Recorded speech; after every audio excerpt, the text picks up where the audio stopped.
नाजरीन खुश आमदीद कि आप प्रोग्राम खुदा के लोग देख रहे हैं। हमारी बड़ी खूबसूरत गुफ्तगू जनाब chairman Pakistan minority alliance Tahir Naveed Chaudhry साहब से हो रही है और यकीनन इन बातों के वसीला से आप बहुत महजूज हो रहे होंगे, आपके हौसले बुलंद हो रहे होंगे। हुजूर, मैं आपसे एक और बात करना चाह रहा हूँ कि मुल्क पाकिस्तान में बहुत सारे मसीही एक कानून से डरते हैं और वाकई डर रहे हैं कि कहीं नाहक तौर पर हमें उस कानून में लपेटा ना जाए। ये 295C के बारे में बात हो रही है, ब्लास्फेमी लॉ के बारे में हो रही है, शातम रसूल के बारे में बात हो रही है। ये एक ही है, लेकिन एनी हाउ लोग डरते हैं, सहमे हुए हैं, यानी कहीं ऐसे ही मुझे लपेटा ना जाए। तो क्या कभी आपने कौम की आवाज़ को कहीं आगे पहुंचाने की कोशिश की या इस पर कुछ काम किया हो ताकि नाहक लोग इस कानून में ना लपेटे जाएं? बड़ा सेंसिटिव सवाल है जी जी। लेकिन मैं सानिया पेशावर की बात हुई तो बहुत सारे टॉक शोज में जी। मैंने दोस्तों को मीडिया के जरिए एक बात की, मैंने पाकिस्तान के मुहब्बे वतन लोगों से बात की जी कि पाकिस्तान के अंदर ये जो पेशावर का वाकया हुआ है, जी हमें उससे नहीं खतरा, जी। उसे पूरी पाकिस्तानी कौम फेस कर रही है। सॉरी। वो खुदकश, दो खुदकुश किसी मंदिर में भी चले जाते हैं, किसी इमाम बारगाह को नहीं जी। छोड़ते, मसाजिद को नहीं छोड़ते, नहीं। किसी दरबार को नहीं छोड़ते। उनको क्वांटिटी चाहिए लोगों की। वो रियासती इदारों को टारगेट करते हैं। ट्रू। लेकिन जो अकलीतों का और बिलखसूस मसीहों का आलमिया है, उन्हें अगर कोई रिजर्वेशन है तो वो मजहबी दहशतगर्दी से है। जी जी जी जी। मजहबी दहशत, इनके बारे में ये कहा जाता है जी। कि ये लोग जो हैं, ये खुदकश हमलावर, ये जो हैं, ये इनका कोई मजहब नहीं। जी जी। मेरा एक सवाल है दोस्तों से कि जिस तरह से आपने जिस कानून की बात की, जी। कवानीन मुआशरे की बेटरमेंट के लिए, उनकी बिल्कुल। भलाई के लिए बनाए बिल्कुल भलाई जाते के हैं, लिए होते हैं। जी। लेकिन जिससे डिस्ट्रॉय हो सोसाइटी, सोसाइटी के अंदर एक हजान पैदा हो, तो उस पे सोचना चाहिए। हाँ बिल्कुल सोच। लेकिन जहां पे जिसने भी इस पे बात की उसे मार दिया गया। हाँ, उड़ा दिया गया। जी हाँ। लेकिन एक बात रोजे रोशन की तरह यहाँ है, जहां पे एक सवाल उठता है जी कि पाकिस्तान के अंदर ब्लास्मी के जितने विक्टिम हैं, जी उसमें ज्यादातर उसका शिकार मुस्लिम बहन भाई हो। लेकिन अगर उनकी अद्दी कुव्वत के लिहाज से और मिनॉरिटी की अद्दी कुव्वत से अंदाजा लगाया जाए तो फिर भी रेशो जो है वो मिनॉरिटी की ज्यादा है। अब एक फर्क इसमें और भी है, हम इस कानून को कभी बुरा नहीं कहते, लेकिन आप इसका वाज़े फर्क उस वक्त देखते हैं जी कि अगर यही चार्ज किसी मुस्लिम पे लगता है तो वो इंडिविजुअल कैपेसिटी, इनफरादी हैसियत से मुतासर होता है। जी जी।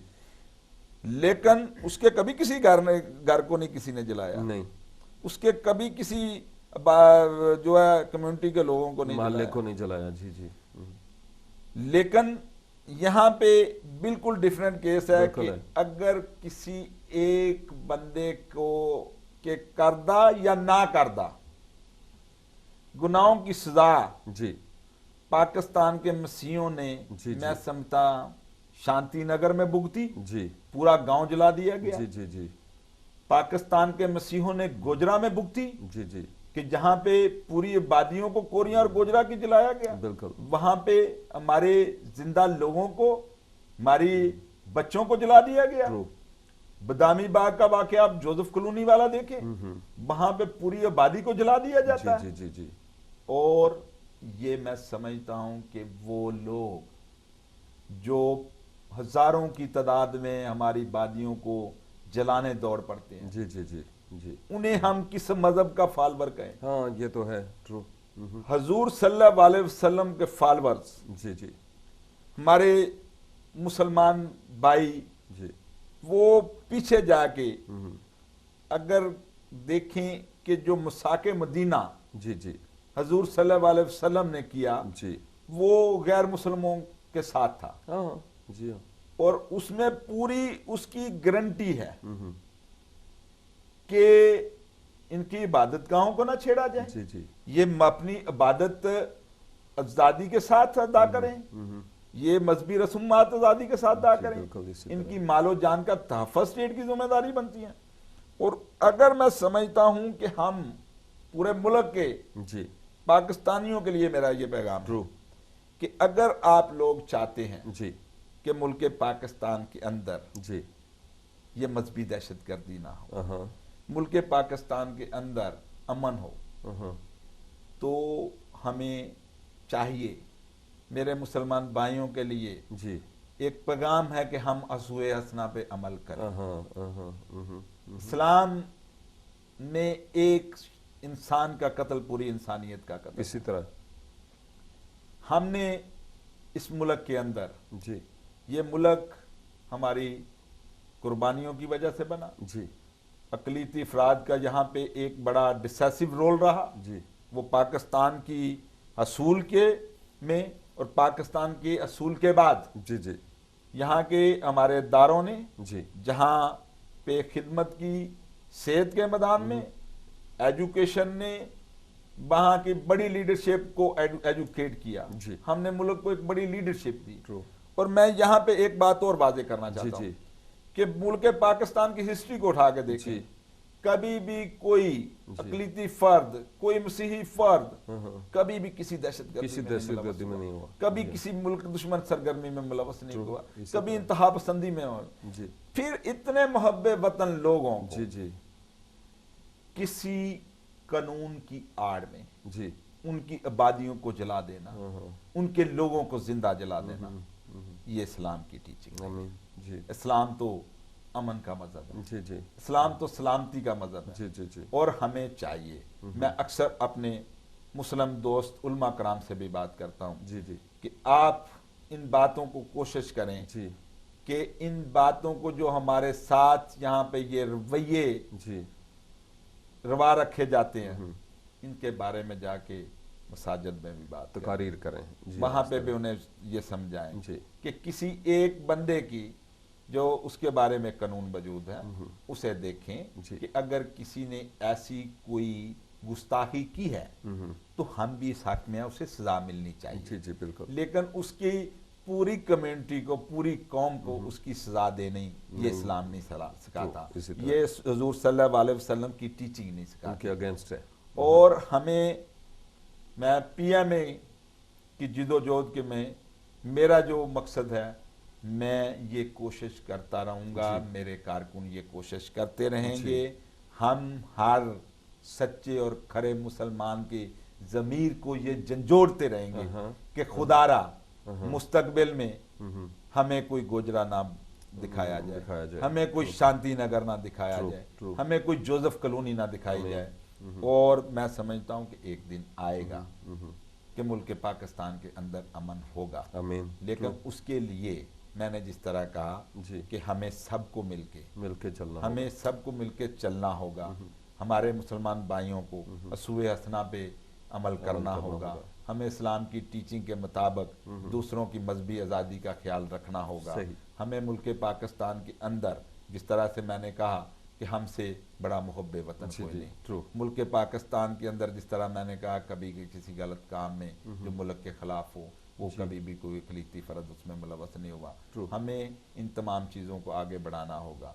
और मैं इसके लिए आज ये भी कहना चाहता हूँ कि जब भी पाकिस्तान के अंदर आप एक डिक्टेटर ज़ियाउल हक के दौर से पीछे चले जाए, ये पाकिस्तान जो मैंने कायदे आज़म की तकरीर का हवाला दिया, ये पाकिस्तान एक पॉलिटिकल मूवमेंट का नतीजा है। जी जी।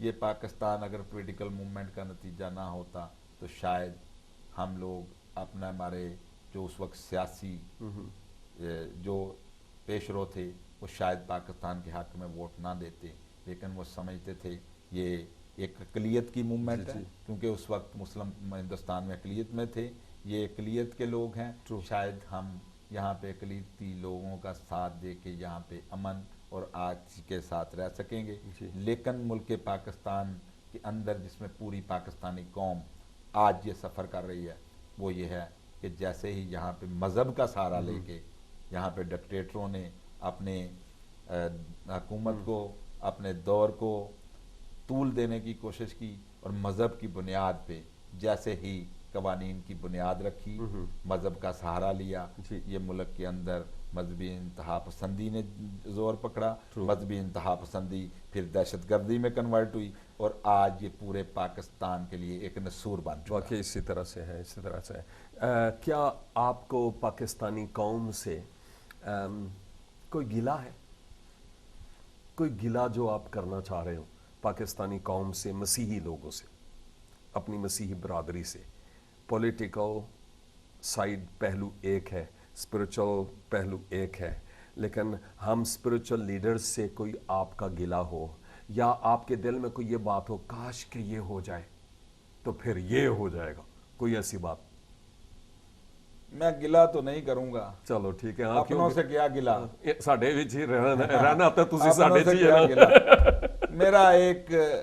मेरी ये दरखास्त है सही कि अगर आप लोग चाहते हैं जी कि मुल्क पाकिस्तान के अंदर हम सही लोग बराबरी के हकूक को इंजॉय करें, जी हम बराबर के शहरी बन के रहें, जी तो उसके लिए मेरी तमाम लीडरशिप से, जी तमाम पॉलिटिकल लीडरशिप से भी जी और तमाम रिलीजियस लीडरशिप से एक ही हम्बल सबमिशन है। जी जी और कौम के उन तमाम ओपिनियन मेकर से भी हम्बल सबमिशन है कि आए जी मिलके हाँ इकट्ठे होके हाँ हम पाकिस्तान के अंदर इस मूवमेंट को मजबूत करें, आमीन मेरा साथ दें ताकि मुल्क पाकिस्तान के अंदर हम इन तमाम इम्तियाजी रवैयों का खात्मा कर सकें, मुल्क पाकिस्तान के अंदर तमाम उस डिस्क्रिमिनेशन जो हमारे साथ रवा रखी जाती है उसका खात्मा कर सकें। तो उसके लिए मेरी एक ही दरख्वास्त होगी